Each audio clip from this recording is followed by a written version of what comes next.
regarde beaucoup de séries sur ce genre de trucs et c'est pas du tout pareil.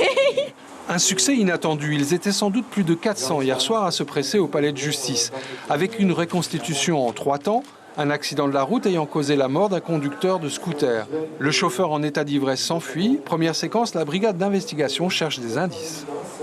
Pour nous, une scène de crime, c'est une scène d'infraction. Ça va donc du simple cambriolage au double homicide. Ça ressemble un peu aux experts de Miami, de Las Vegas, mais bon, à Tahiti. C'est là qu'on comprend le temps de travail que la gendarmerie consacre.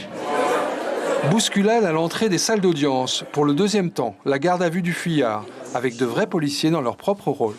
J'ai foncé et soudain j'ai senti un choc.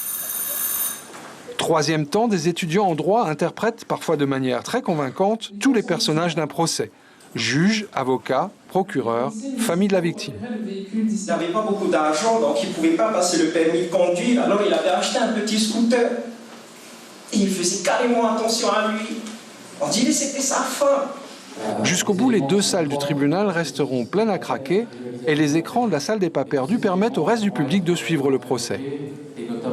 Je veux être au courant de ce qui se passe au niveau de la loi, quoi.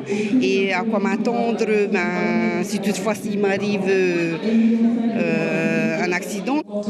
Lors des vraies audiences judiciaires, les salles sont souvent presque vides. Visiblement, la plupart des personnes présentes ignoraient que les procès sont ouverts au public.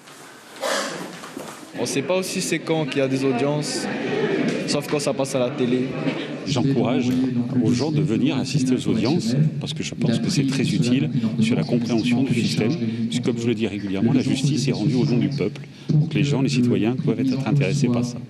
Cette soirée particulière a aussi permis à la justice de tester le système de vidéotransmission qui sera mis en place pour le procès d'Air Morea la semaine prochaine.